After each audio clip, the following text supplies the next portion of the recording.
The lecture hall buzzed with quiet conversation as students filed into their seats. Professor Talon Roche adjusted his display screen, preparing another presentation on ancient weapons. He taught military history at Valdris Academy, the most respected war college in 3 sectors.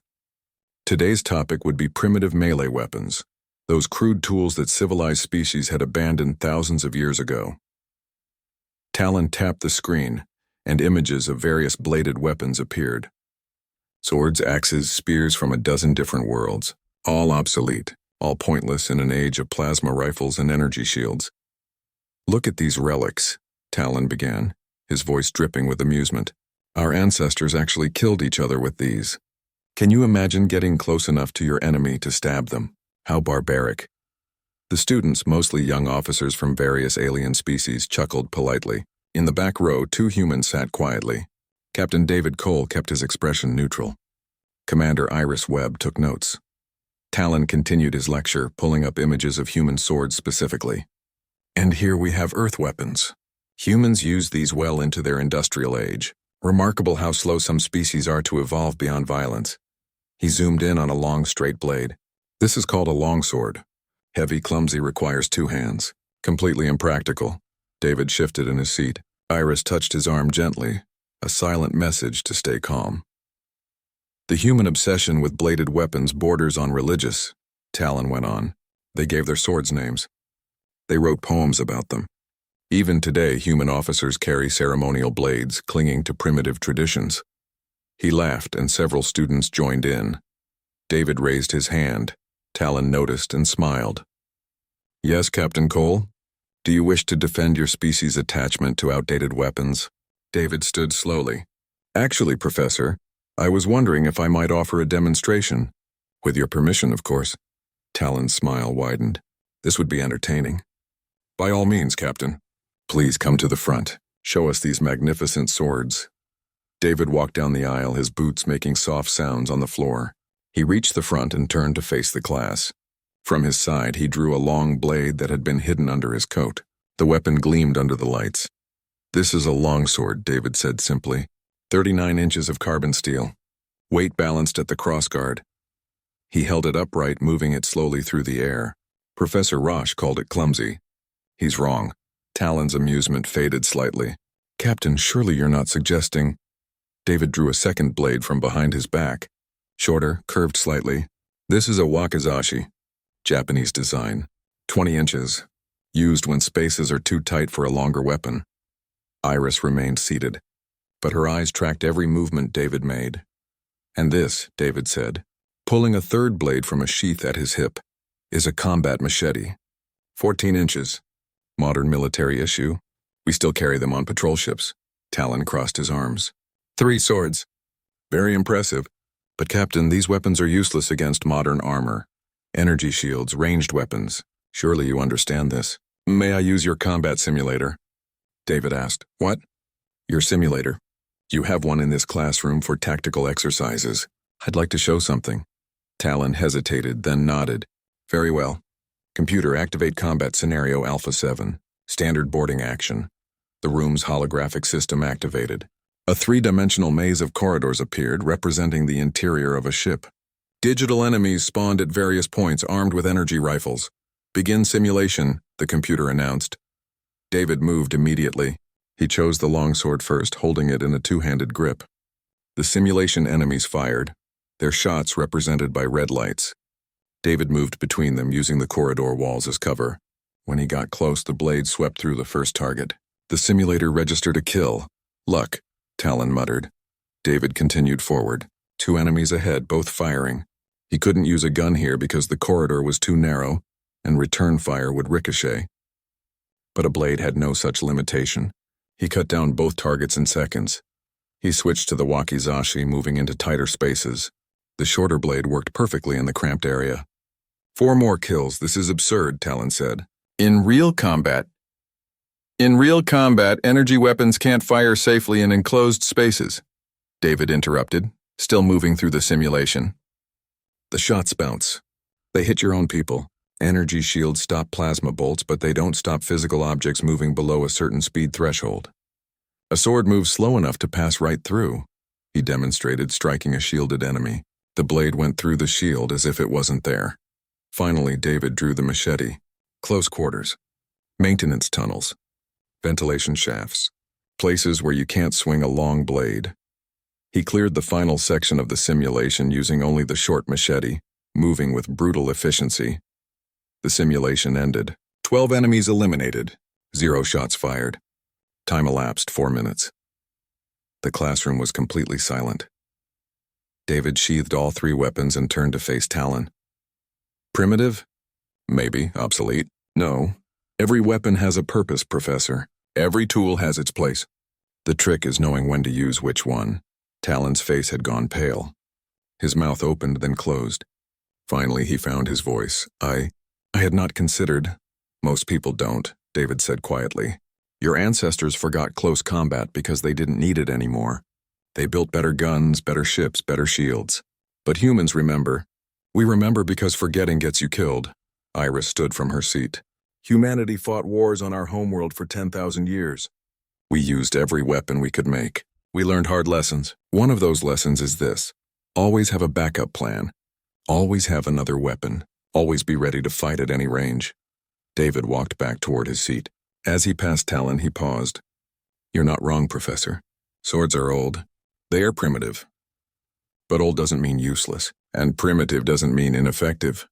Talon watched him go, his confidence shattered.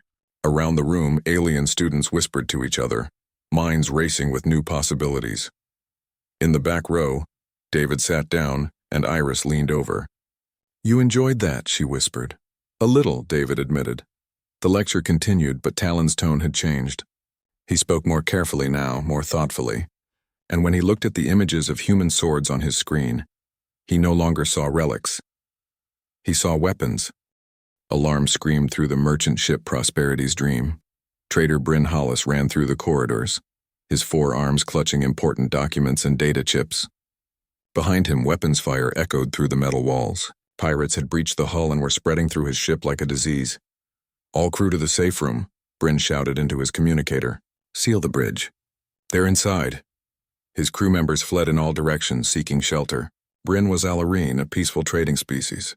His people didn't fight. They ran, they hid, they waited for help. That was the civilized way, more weapons fire. Closer now. Bryn dove into the safe room just as the heavy door began to close. 3 other crew members made it inside.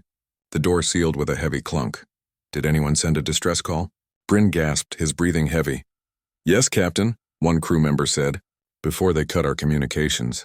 Outside the safe room, footsteps approached. Then voices speaking in the harsh language of Hexarian pirates. Come out, little traders. A rough voice called. We just want your cargo. And your ship. And maybe we sell you as slaves. Nothing personal. Laughter from multiple pirates. Bryn pressed himself against the wall. The safe room would hold for maybe an hour. Then the pirates would cut through. His crew would be captured or killed. His ship would be stolen. Everything he'd worked for gone. One of his crew members was praying quietly. Another was crying. Someone will come, Bryn whispered. Someone always comes, but he didn't believe it. Help was too far away. Outside in the void of space, a human patrol frigate changed course. Lieutenant Amy Park stood in the armory, checking her equipment. Around her, 5 other soldiers did the same. They wore black-powered armor, lighter than combat models, but still enhanced for strength and speed. Boarding action, people, Amy said. Pirates on a civilian vessel. Rules of engagement are clear. Protect the civilians. Neutralize the hostiles. Questions? Are we authorized for lethal force? One soldier asked. If they don't surrender, yes. These are Hexarian raiders. They know the law. They chose to break it. Amy picked up her rifle, checked the charge. Then she reached for her other weapons. A long sword in a sheath on her back. A shorter blade at her hip. Grab your steel, everyone. Ship interior, close quarters. You know the drill. Her team nodded. Each soldier carried both guns and blades. Their ship matched course with the Prosperity's Dream. Docking clamps engaged. The boarding tunnel extended and locked onto the merchant vessel's emergency port. Breach in 3, 2, 1. Amy counted down. The door blew open. Amy's team rushed through, weapons ready. They entered a cargo bay filled with containers. No enemies in sight yet. Split up, Amy ordered. Teams of 2. Find the crew, find the pirates, move. Her team dispersed.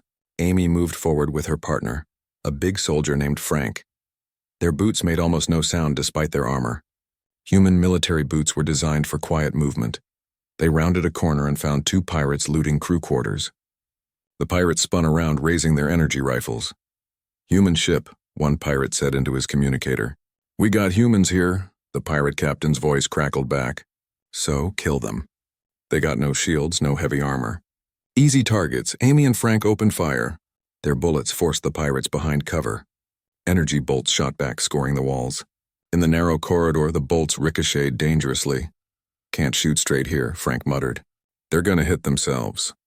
Sure enough, one energy bolt bounced off 3 walls and struck a pirate in the leg. He screamed and fell. Amy holstered her rifle and drew her sword. Going in, she rushed forward while the pirates were confused. Her blade swept through the first pirate's energy shield like it was air. The shield was designed to stop fast-moving projectiles and energy. A sword moved too slowly to trigger it. The pirate's eyes went wide with shock as the blade struck him down. The second pirate tried to run, but Frank was already there, machete in hand. 2 down, Amy reported, moving to Section B. Throughout the ship, similar scenes played out. Human soldiers switching from guns to blades, moving through tight spaces where energy weapons were dangerous to both sides. The pirates had never fought like this. Their tactics assumed everyone would use ranged weapons. They had no defense against soldiers who charged with steel. "What are these crazy humans doing?" one pirate screamed over the open channel. "They got swords," another replied, his voice filled with panic. "Actual swords? They're cutting through us."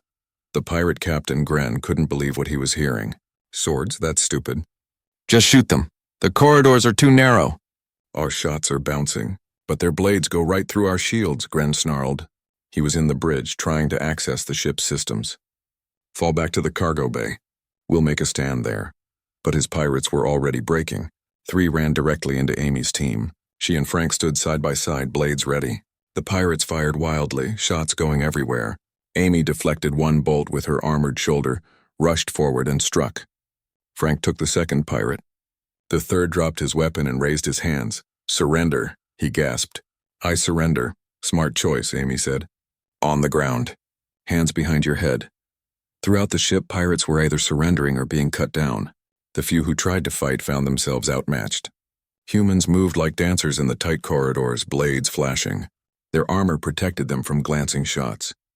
Their training made them efficient and deadly. Gren heard his crew falling apart over the communicator. 8 minutes since the humans had boarded. 8 minutes and his entire raid was collapsing. "Retreat to the escape pods," he ordered. But when he tried to leave the bridge, 2 human soldiers were waiting. One was Amy. "Going somewhere?" she asked, sword still in hand. Gren looked at the blade, then at Amy's face. He saw no mercy there, but no cruelty either. Just professional competence. He dropped his weapon. "I surrender." Good choice.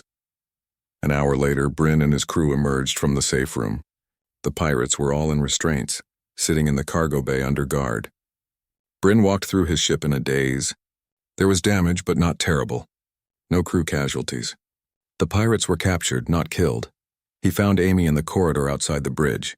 She was cleaning her sword with a cloth, wiping away marks from the fight. You used swords," Bryn said. "I saw the security footage." "You fought with blades," Amy looked up. "Yes, sir. Standard boarding action equipment, but why?" "You have guns. You have technology." Amy slid her sword back into its sheath. In tight spaces like this, energy weapons are dangerous. Bolts ricochet. Bullets can penetrate hulls. But a blade? A blade only goes where you point it. No collateral damage. Plus, most shields don't stop them. Bryn shook his head. "I've never seen anything like this. No one fights close anymore. No one has fought close in centuries." "Humans do," Amy said simply. "We never forgot how.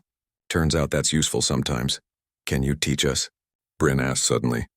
"Can you teach other species? If pirates learn humans fight like this, they'll adapt."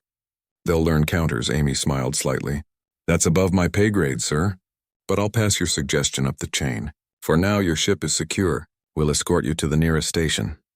Bryn watched her walk away, still trying to understand what he'd witnessed. His entire worldview had shifted. Violence wasn't just about who had the biggest gun or the best shields. Sometimes it was about who was willing to get close, who was willing to fight with ancient methods because those methods worked. He looked at the security footage again. Watched humans moving through his ship like warriors from old stories. Primitive? Maybe, but also terrifying and effective. The galaxy, Bryn realized, had forgotten something important, and humans remembered. The war room felt cold despite the dozens of officers packed inside. Admiral Ruth Cross studied the holographic display floating above the central table. Red markers showed Dominion swarm victories. Blue markers showed coalition defensive positions. There was far too much red and not enough blue. High Commander Vorn Tallis stood at the head of the table, his tall frame rigid with frustration. He was Altarian, a species known for strategic thinking and careful planning. Right now his careful plans were failing. Another 3 systems lost, Vorn announced. The Dominion advance continues. Our fleets cannot hold them. Around the table, commanders from various species shifted uncomfortably. General Kren Vollis, leading the Rigelian ground forces, spoke up. Our defensive strategy is sound. The problem is execution. Our soldiers need better training. The problem is not training, Ruth Cross said quietly. All eyes turned to her. The problem is doctrine. We're fighting their kind of war, not ours. Vorn's eyes narrowed. Explain, Admiral. Ruth stood and walked to the display. She pulled up footage from recent battles. Look at every engagement. We establish firing lines. We exchange ranged fire. We maneuver for better firing positions. The Dominion does the same thing, but they're better at it. They have more ships, more soldiers, better coordination. In a straight-ranged fight, we lose. Then what do you suggest? Kren demanded. We can't just abandon our weapons. I'm not suggesting that, Ruth said. I'm suggesting we change the range of engagement. Force them to fight close. Silence filled the room. Then several officers started talking at once. Close combat? That's insane. We're not equipped for that. Our species don't train for melee. Ruth waited for the noise to die down. Humans train for melee. We never stopped. Every human soldier learns hand-to-hand combat. Many of us learn blade work. We maintain those skills because we learned long ago that you can't always rely on guns. Vorn crossed his arms. And you think this primitive approach will work against the Dominion? I think it's worth trying, Ruth replied. Look at the data we have on Dominion forces. Their armor is biological, layered chitin that deflects energy weapons. But it's still organic material. It can be cut, pierced, broken with physical force. She pulled up more images. Their shields are optimized against plasma and particle weapons, just like everyone else's shields. But shields don't stop slow-moving objects. A blade passes through. A fist passes through. Get close enough and their advantages disappear. A woman stepped forward from Ruth's staff. Mira Stone, a tactical analyst with gray hair and sharp eyes. We've run simulations, Mira said. Human close combat doctrine against Dominion forces. The results are promising. In every scenario where we successfully closed to melee range, we won. Successfully closed, Kren repeated. That's the key word.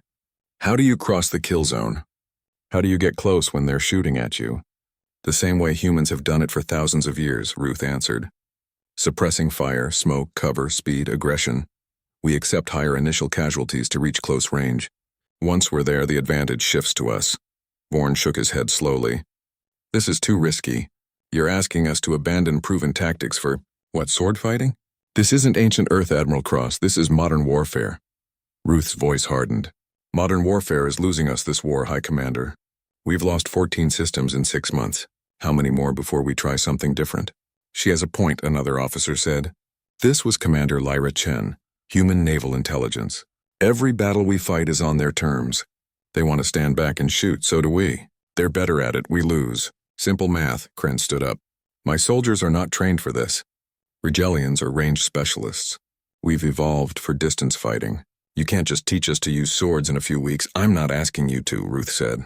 I'm asking permission to deploy human forces using close combat doctrine. Let us try. If it fails, you can say I told you so. If it works, we adapt and expand. Vorn looked around the table, gauging reactions. Most of the alien commanders looked skeptical. The few other humans present looked cautiously hopeful. One battle, Vorn finally said. One engagement. You'll have your chance to prove this works, Admiral Cross.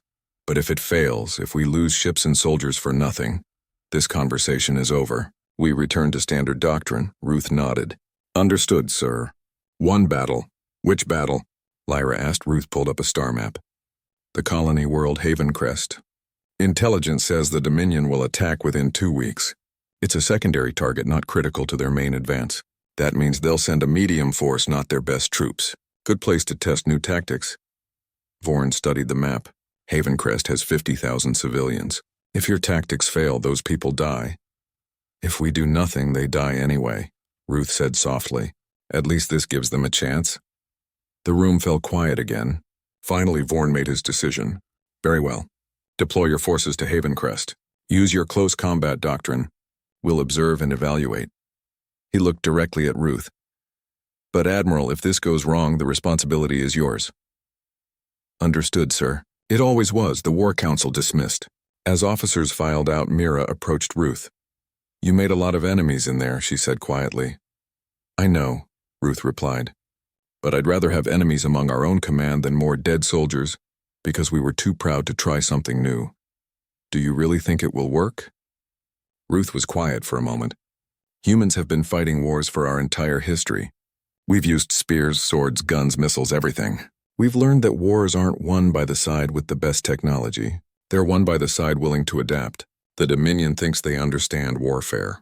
They think it's all about range and firepower. We're going to teach them differently. Mira smiled slightly. I hope you're right. So do I.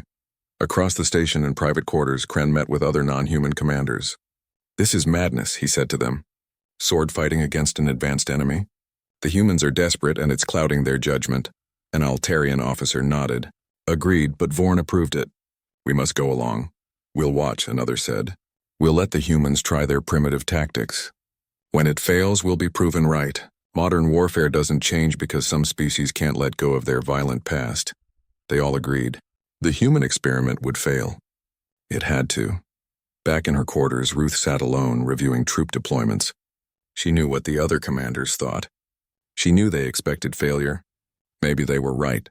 Maybe close combat was a desperate gamble that would cost lives. But every war in human history had been won by someone willing to do what the enemy didn't expect. Someone willing to take risks. Someone willing to remember old lessons that others had forgotten. She pulled up a personnel file. Colonel Ryan Bell, commander of the Human Regiment deploying to Havencrest, veteran of 3 campaigns, expert in close-quarters combat. If anyone could make this work, he could. Ruth sent him a message. The future of this war may depend on what happens at Havencrest. Show them what humans can do. Show them why we never forget how to fight close. Then she waited for the battle that would change everything. Dust covered everything on Havencrest. The colony world was young, barely terraformed with red soil and thin air. Private Sophie Grant checked her breathing mask and adjusted the sword strapped to her back. Around her, 200 human soldiers prepared for battle. Colonel Ryan Bell walked through the ranks, inspecting his troops. He stopped at Sophie's position. First real combat, Private? Yes, sir, Sophie replied.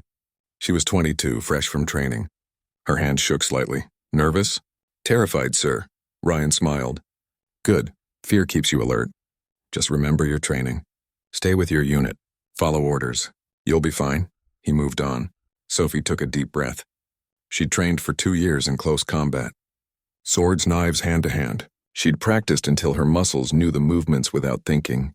But practice was different from real battle. Across the settlement, civilian Dr. Owen Pierce treated colonists in the medical center. He'd heard the military had arrived. Human military. That was unusual. Havencrest was too small to warrant much attention. Dr. Pierce, a nurse called. You should see this. Owen stepped outside. In the distance, he could see the human soldiers forming up. They wore armor, carried rifles. But each one also had bladed weapons. Swords, axes, long knives. It looked like something from a history book. What are they doing? The nurse whispered. I have no idea. Owen admitted. Above the planet, sensors detected incoming ships, Dominion forces right on schedule. Overseer Thrax commanded the invasion force from his flagship. He reviewed the target data. 1 small colony, minimal defenses, some human troops reported on site. Humans. Thrax clicked to his second-in-command. Why are humans here? Unknown, Overseer. Perhaps coincidence, doesn't matter. Standard assault pattern. Land forces overwhelm defenders, secure colony. Simple. The Dominion dropships entered atmosphere. Red streaks across the sky. Sophie watched them come, her heart pounding. This was real. This was happening. Positions, Ryan shouted. His troops moved to prepared defensive points. They'd spent 3 days studying the terrain, planning firing lanes, establishing fallback positions. The dropships landed 2 kilometers from the settlement. Ramps lowered. Dominion warriors emerged, hundreds of them. They were insectoid, covered in natural armor plates carrying energy weapons. They formed ranks and began advancing. Ryan watched through binoculars. "Wait for it," he said calmly. "Let them get closer." The Dominion force marched forward in organized lines. They expected the humans to open fire at long range. That was how civilized species fought. Establish firing positions and exchange shots until one side broke. At 800 meters, Ryan gave the order. Open fire. Human rifles cracked. Bullets struck Dominion armor. Most bounced off or caused minor damage. The Dominion warriors returned fire. Energy bolts streaked through the air. Several humans took hits, their armor absorbing most of the damage. "Fall back," Ryan ordered. Second line. His troops retreated in good order, still firing. The Dominion advanced, confident. They were winning the ranged exchange. The humans were retreating. Victory seemed certain. Thrax watched from his ship. As expected. Human resistance is minimal. They'll break soon, but Ryan wasn't breaking. He was drawing the enemy in. 600 meters. 400. The Dominion kept coming, pouring fire into the human positions. "Now," Ryan said quietly. Smoke grenades launched. Thick clouds billowed across the battlefield. The Dominion fire became less accurate, shooting blindly into the smoke. "Advance," Ryan commanded. The humans charged. They burst from the smoke, rifles firing to suppress the enemy. Then, at 50 meters, they holstered their guns and drew their blades. Sophie ran with her unit. Fear pushed aside by adrenaline and training. She saw a Dominion warrior ahead, confused by the smoke and the sudden human charge. She swung her sword. The blade cut through the warrior's energy shield and struck armor. The armor cracked. The warrior fell. All along the line, humans crashed into Dominion ranks. Energy shields meant nothing against blades. The Dominion warriors tried to shoot, but humans were among them now, too close for effective fire. Swords cut through armor joints. Axes smashed through chitin plates. Combat knives found gaps in biological protection. The Dominion line collapsed into chaos. Warriors scrambled backward, completely unprepared for this kind of fighting. They'd trained for ranged combat. They had no doctrine for melee, no techniques, no experience. Thrax stared at his screens in disbelief. What are they doing? Why are they using blades? His second-in-command had no answer. Should we send reinforcements? Yes, no, wait, Thrax was confused. His warriors were retreating. Retreating. The Dominion swarm never retreated. On the ground, Ryan coordinated his forces. Push them back. Don't let them regroup. Sophie found herself in a Dominion bunker, 3 warriors inside, all scrambling for weapons. She moved on instinct, training taking over. Her sword cut down one. Her squadmates took the others. In seconds, the bunker was secured. Good work, her sergeant said. Keep moving. They pushed forward. The Dominion forces were completely disorganized now. Some warriors dropped their weapons and ran. Others tried to make stands but were overwhelmed by humans who fought like demons from nightmares. Within an hour, the battle was over. The Dominion force retreated to their ships and fled.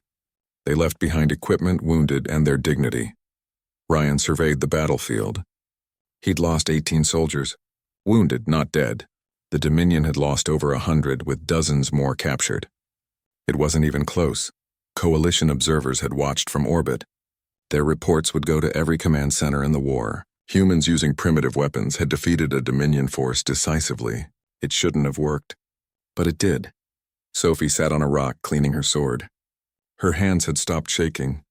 She'd been in combat. She'd survived. More than survived. She'd won.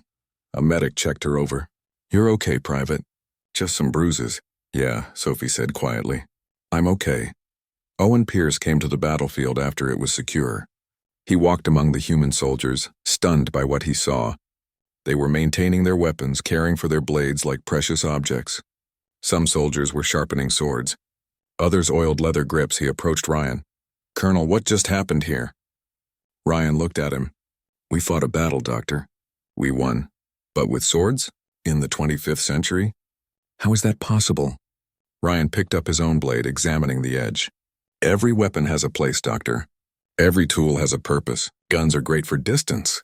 But when you need to break an enemy line, when you need to fight in close quarters, when you need to get through shields and armor, sometimes the old ways work best. Will this change the war? I don't know, Ryan said honestly. But it might. At the very least, it gives us options we didn't have before. Above the planet, Thrax composed his report to Dominion Command. He had to explain the defeat. Had to make them understand what happened. Human forces used primitive melee weapons, he wrote. They charged into close combat. Our warriors were unprepared for this tactic. Shields ineffective, armor vulnerable to cutting attacks. Recommend immediate tactical review. Recommend extreme caution when engaging humans, he paused, then added, humans are insane. They fight like their ancestors. They have not evolved beyond physical violence. This makes them dangerous in ways we did not anticipate.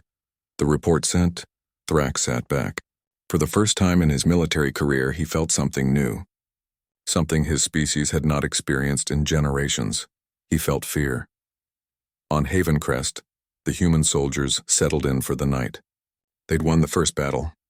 But everyone knew this was just the beginning. The Dominion would adapt. They would learn. The war was far from over. But for one day and one battle, humans had shown the galaxy something it had forgotten. Sometimes the oldest weapons were the most effective. Sometimes you had to get close to your enemy. Sometimes you had to be willing to fight the way your ancestors did. Sophie looked up at the stars, her sword resting across her knees. Somewhere out there, the Dominion was regrouping. Somewhere, coalition commanders were debating. Somewhere, the war continued. But here now, humans had proven themselves. And that was enough. News traveled fast across coalition space. Within days, every military installation had seen the footage from Haven Crest. Humans charging with swords, Dominion forces retreating. A victory where none seemed possible. Recruit Finn Moss watched the recording for the 5th time in the training center lounge. He was 19, skinny, still not sure if he was cut out for military service. Around him, other recruits talked excitedly. Did you see that?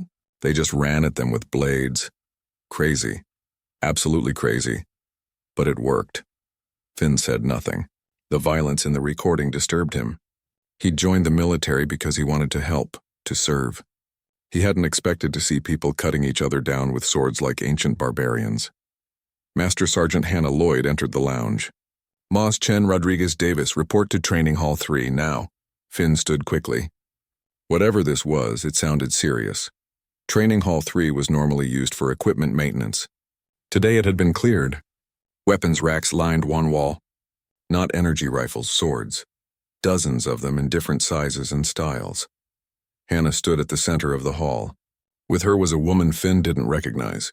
Tall, with sharp features and an accent when she spoke. I am Officer Cadet Lyra Venn, the woman said. Centaurian Defense Force, I have volunteered to learn human close combat techniques. The recruits stared. A Centaurian learning to fight with swords? Centaurians were even less aggressive than most species. They were diplomats, negotiators, peacekeepers. Hannah crossed her arms. Following the success at Haven Crest, Coalition Command has authorized cross-species combat training. Officer Cadet Venn is the first of what we hope will be many volunteers from other species. You four will train alongside her. Why us? Finn asked quietly. Because you're all struggling with standard combat training, Hannah said bluntly. Your shooting scores are low. Your tactical evaluations are poor. Maybe you'll do better with blades. Finn felt his face flush with embarrassment. She was right. He was a terrible shot. He froze during tactical exercises. His instructors had already suggested he might not make it through basic training. Hannah walked to the weapon racks. Close combat training is different from ranged. It's not about accuracy or technology. It's about will, technique, and commitment. You can't hesitate with a blade. You can't hold back. She picked up a practice sword dulled for training. Any of you ever held a sword before? 3 recruits shook their heads. Finn raised his hand slightly. My grandfather collected antiques. He had a few. He taught me some basic moves when I was a kid. Good. You'll help demonstrate. Hannah tossed him the practice sword. Finn caught it awkwardly. The weight was familiar but strange. He hadn't held a blade in years. Basic stance, Hannah instructed. Feet shoulder width apart. Knees slightly bent. Sword held like this. She demonstrated. Now all of you copy. They copied. Lyra Venn struggled the most. Her species had longer arms than humans, different joint angles. The stance felt unnatural to her. This is difficult, she admitted. It's supposed to be, Hannah said. Training is always difficult. That's what makes you better. They spent an hour on basic positions, how to stand, how to hold the weapon, how to move without losing balance. Simple things that were surprisingly exhausting. Finn found himself relaxing into the movements. This felt different from shooting practice. More natural somehow. The sword became an extension of his arm. You're getting it, Hannah said, watching him. Good form. Over the following weeks, training intensified. The group grew. More volunteers arrived from other species. Altarians, Rigelians, even a few from races that had never considered close combat. Lyra Ven struggled daily. Her species had no warrior culture. Violence was foreign to her psychology. During one sparring session, she froze completely when her opponent attacked. Hannah stopped the session. Cadet Ven, what happened? Lyra's voice shook. I cannot do this. When I see the blade coming, my mind tells me to flee, to negotiate, to find peaceful solutions. I cannot make myself strike another person. Then you need to reframe it, Hannah said. You're not striking a person. You're protecting others. Every skill you learn here might save civilian lives. The Dominion won't negotiate with you. They won't give you time to flee. You need to be able to defend yourself and others. Lyra considered this. A defensive mindset. Protection rather than aggression. Exactly. You don't have to become a warrior. You just have to be able to fight when there's no other choice. Something changed in Lyra's eyes. She picked up her practice sword again. Let us continue. Her next attempt was better. Not perfect, but she didn't freeze. Finn, meanwhile, was discovering something about himself. He was good at this. Better than good. His instructors noticed. His blade work was smooth, natural. In sparring matches, he anticipated his opponent's moves, found openings, struck with precision. Moss, you've improved more than anyone in this program, Hannah told him after one session. Why didn't you tell us you had this aptitude? I didn't know, Finn said honestly. I thought I was bad at everything military. You're bad at being a traditional soldier, Hannah corrected. But that doesn't mean you can't fight. You just needed the right weapon. News from the front continued to arrive. Human units using close combat tactics were winning battles. Not all of them, but enough to make a difference. The Dominion was adapting, trying to counter the new strategy, but they were slow to change. Then came the first deployment of mixed species units. Humans and aliens fighting together, all armed with blades alongside their guns. The results were mixed. Some alien soldiers couldn't overcome their psychological barriers. Others adapted quickly. One report stood out. A Rigelian squad had held a corridor against Dominion forces using swords. The Rigelians, traditionally ranged specialists, had fought hand-to-hand and won. Their commander submitted a commendation for human instructors who'd trained them. Hannah read the report to her training class. This is what we're building. Not just human tactics for humans. A new doctrine for everyone willing to learn. After class, Finn approached her. Sergeant, do you think I'll actually see combat? Or will I just train others? Hannah looked at him seriously. Honest answer? Yes, you'll see combat. This war isn't ending soon. Everyone will be needed. Are you ready for that? Finn thought about it. A month ago, he would have said no. Now, with a sword in his hand and training in his muscles, he felt different. I think so. I'm still scared, but I feel like I can actually do something now. Fear is good, Hannah said. It means you're taking this seriously. Just don't let it paralyze you. Across the training facility, Lyra Ven practiced alone in an empty hall. She moved through forms, repeating techniques until they felt less alien. She thought about her people, pacifists by nature and culture. She thought about the civilians the Dominion had killed, the colonies destroyed. Her instructor was right. This wasn't about becoming violent. This was about being capable when capability was needed. She finished her practice and sheathed her sword. The weapon still felt strange, but it no longer felt wrong. In a command center light years away, Admiral Ruth Cross reviewed training reports. Thousands of soldiers from dozens of species were learning close combat. Not all would master it. Not all would use it in battle. But enough would. Enough to change the balance. General Kren Vallis, the Rigelian commander who'd opposed the strategy, sent her a message. It was short. I was wrong. Your tactics work. I apologize for doubting. Ruth smiled slightly. Admitting error was difficult for any commander. She respected him for it. She sent back, "No apology necessary. Healthy skepticism makes us all sharper. Welcome to the new doctrine." The war continued. Battles won and lost. Territory gained and surrendered. But slowly the tide was shifting. The coalition was learning, adapting, becoming dangerous in new ways. At a military academy, Professor Talon Roche stood before a new class. The same classroom where he'd once mocked human weapons. But his lecture had changed. "Today we discuss the resurgence of close combat tactics in modern warfare," he began. "For centuries we assumed ranged weapons made melee obsolete. Recent events have proven otherwise. We must now consider how to integrate both approaches." In the back of the room, a human officer smiled. Captain David Cole had been invited to guest lecture. But for now, he was content to listen to Talon's transformation. After class, Talon approached him. "I wanted to thank you," the professor said. "You changed my perspective. You showed me I'd been teaching incomplete history." David nodded. "We all have blind spots. The trick is being willing to see them when they're revealed." Talon pulled out a small package. "I wanted to give you something." He unwrapped it. Inside was a dagger, simple but well made. "I had this commissioned. It's not ceremonial. It's meant to be used." David took the weapon, felt its balance. "Thank you, Professor. This means a lot." "Every weapon has its moment," Talon said, echoing words David had spoken months ago. "I understand that now." Throughout the galaxy, similar scenes played out. Old thinking giving way to new ideas. Species that had forgotten close combat remembering why their ancestors had valued it. The shift wasn't complete. Many still doubted. But the movement had begun. And when soldiers like Finn Moss and Lyra Venn eventually deployed to the front lines, they would carry with them not just weapons, but proof that change was possible. Space around Threshold Gate burned with weapons fire. Hundreds of ships exchanged fire across the void. The massive hyperspace junction hung in the center of the battle, a structure the size of a moon that connected 6 different star systems. Whoever controlled Threshold Gate controlled this entire sector. Admiral Ruth Cross commanded the Coalition fleet from her flagship. Around her, tactical displays showed the desperate situation. The Dominion had committed their main fleet here. Everything depended on the next few hours. "They're pushing hard on our left flank," her tactical officer reported.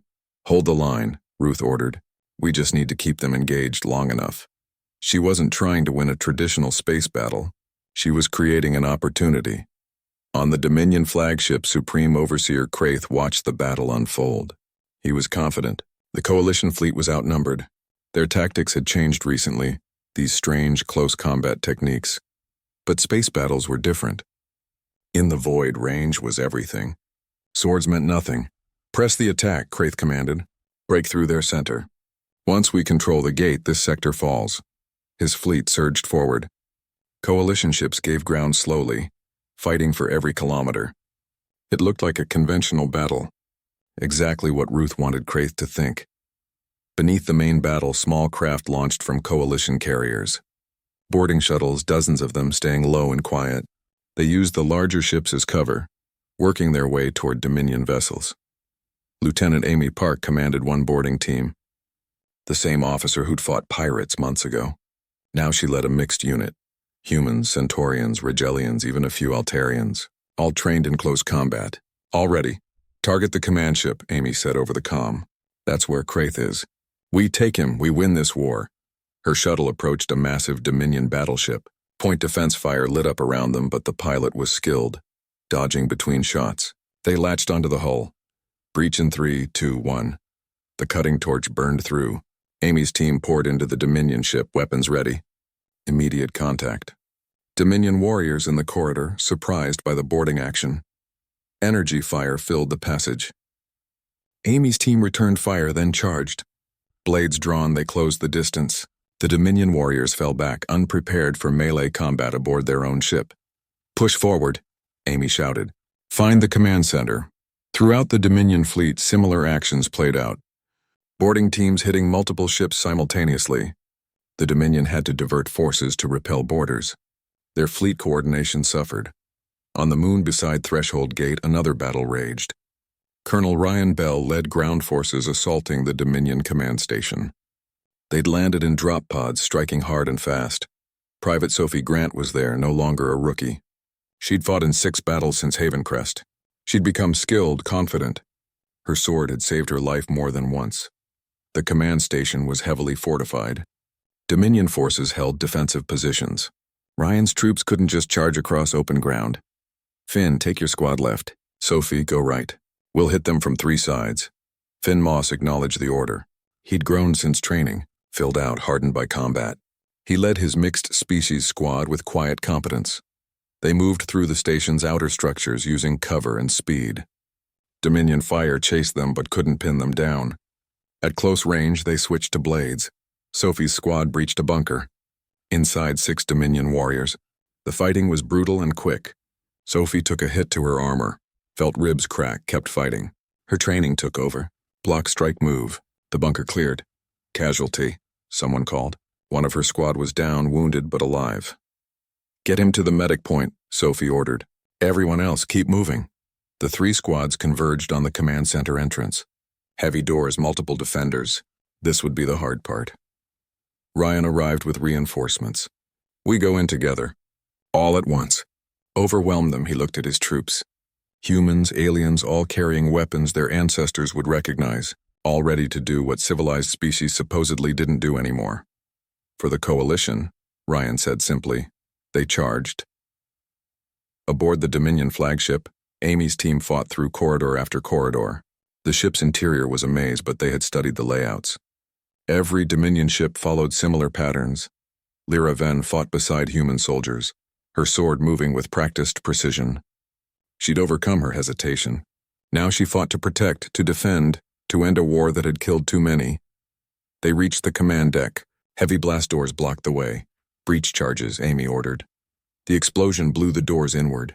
Amy's team rushed through into chaos. Kraith's command staff scrambled for weapons. His personal guards formed a defensive line. The fighting was savage. In the confined space, energy weapons were nearly useless. Blades clashed against blades. The Dominion guards were skilled, but the coalition forces were desperate. Amy cut down 2 guards, took a hit from a 3rd, kept pressing forward. She could see Kraith now, the Supreme Overseer himself, backing toward an escape hatch. Block that exit, Amy shouted. A Rigelian soldier moved to comply. Kraith spun, energy pistol in hand, fired. The shot took the Rigelian in the chest. He fell. Amy reached Kraith. The Overseer was large, powerful, armed. He swung a blade at her. She parried, countered, engaged him directly. They fought across the command deck while battle raged around them. Kraith was strong, but Amy was faster. She'd trained her entire life for moments like this. Their blades locked. They strained against each other. You can't win, Kraith hissed. Even if you kill me, the Dominion will continue. Maybe, Amy gasped. But you won't see it. She twisted, broke the lock, struck. Her blade found the gap in Kraith's armor. He staggered, fell. The command deck fell silent. Dominion staff dropped their weapons. It was over. Signal the fleet, Amy said, breathing hard. We have the flagship. The Supreme Overseer is down. On the moon, Ryan's forces breached the command center. The fighting here was even more intense. Dominion warriors made a last stand, refusing to surrender. Finn found himself face to face with a Dominion officer. The warrior was larger, stronger. But Finn had technique, training, experience. He fought smart, used the environment, waited for his opening. When it came, he didn't hesitate. His blade struck true. Sophie fought beside him, covering his flank. They'd become a good team through multiple battles. They trusted each other. The command center fell. Dominion resistance collapsed. Ryan surveyed the facility. High casualties on both sides. But they'd won. Combined with the news from the flagship, the battle was decided. In space, the Dominion fleet began to withdraw. Without central command, without their Supreme Overseer, they had no coordination. Coalition forces pressed the advantage, but didn't overextend. They'd won. No need to turn victory into disaster. Admiral Ruth Cross received reports from all fronts. Boarding action successful. Ground assault successful. Threshold gate secure. High Commander Vorn Tallis contacted her from Coalition headquarters. Admiral Cross, I'm seeing reports that seem impossible. You actually did it. We did it, sir, Ruth corrected. Every species working together, using every tactic available. I doubted you, Vorn admitted. I thought close combat was primitive desperation. I was wrong. You weren't entirely wrong, sir. It is desperate. But desperate times call for unconventional solutions. We remembered something the galaxy forgot. Sometimes you have to get close to your enemy. Sometimes old methods work. The war didn't end that day. Wars never end cleanly. But the Dominion advance stopped. Their supreme overseer was dead. Their momentum was broken. Slowly, over the following months, coalition forces pushed them back. Other species fully adopted close combat training. Military academies across the galaxy added blade work to their curriculums. The change that had started with one lecture, one demonstration, one battle, had transformed galactic warfare. A year later, a memorial service was held at Threshold Gate. Thousands had died in the battle there. Their names were read aloud, every species represented. Admiral Ruth Cross stood with other senior officers. Beside her was Amy Park, promoted to captain for her actions aboard the Dominion flagship. Ryan Bell, now a general, Sophie Grant, a lieutenant, Finn Moss, a sergeant. Lyra Venn returned to Centaurian forces as a combat instructor. They laid wreaths at the monument, honored the fallen, remembered why they'd fought. After the ceremony, Ruth found Professor Talon Rosh in the crowd. He'd come to pay respects. "Your students fought well, Professor," Ruth said. "They're your students too, Admiral. You taught the galaxy to remember." Talon looked at the monument. "I've revised my entire curriculum. No more calling weapons obsolete. Every tool has its purpose. Every technique has value if you know when to use it." "That's all we ever claimed," Ruth said. At military academies across Coalition space, new classes began. Professor Rosh taught one, Captain David Cole another. Master Sergeant Hannah Lloyd trained recruits. The knowledge spread. In one classroom, a young officer raised his hand. "Professor, why did it take a war to remember close combat? Why did we forget in the first place?" The professor, an Altarian who'd learned blade work late in life, considered the question. "We forgot because we got comfortable. We assumed technology solved every problem. We forgot that warfare isn't just about tools. It's about will, skill, and adaptability. Humans never forgot that. They reminded us. Now it's our responsibility to never forget again." The class took notes, learned, prepared for a galaxy where warfare had changed, or rather, had remembered its roots. Somewhere in deep space, a human patrol ship responded to a distress call. Pirates again, always pirates. Lieutenant Webb, Iris Webb now, led the boarding team. They breached the pirate vessel with practiced efficiency. Rifles for suppression, blades for close quarters. The combination that worked. The pirates surrendered quickly. They'd heard stories about human boarding teams. They knew better than to fight. "Secure them," Iris ordered. "Check for civilians." Her team moved through the ship. Mixed species crew now, everyone trained in close combat. It had become standard procedure, normal, expected. Iris checked her sword before sheathing it. The blade was clean. This action had gone smoothly. Not all did. But they were ready for whatever came. That was the lesson, she thought. Always be ready. Always remember. Never assume technology replaced skill. Never forget that sometimes you needed to look your enemy in the face and prove you were willing to do whatever it took. She contacted the patrol ship. "Vessel secure. No casualties. Requesting prisoner transport." "Acknowledged," came the reply. "Good work, Lieutenant. Just another day. Just another mission, but built on the foundation of everything that had come before. Built on the memory that others had forgotten and humans had preserved. The galaxy had learned, and it would remember. Far away in a quiet garden on Earth, old swords rested in museums. Relics of ancient wars, but also reminders. Proof that humanity had fought and survived and learned. Proof that old knowledge had value. Proof that sometimes the past held answers for the future. A child visiting the museum asked her parent, "Why did people use swords when they had better weapons?" The parent smiled. "Because sometimes better weapons aren't better for the situation. Sometimes you need the right tool, not the newest tool. That's a lesson that saved the galaxy." The child didn't fully understand, but someday she would. When she was older, when she learned history, when she understood that progress wasn't just moving forward but also remembering what worked. The swords rested in their cases, silent witnesses to truths that endured across centuries. And somewhere above, coalition ships patrolled the stars, carrying those same truths forward into whatever challenges came next.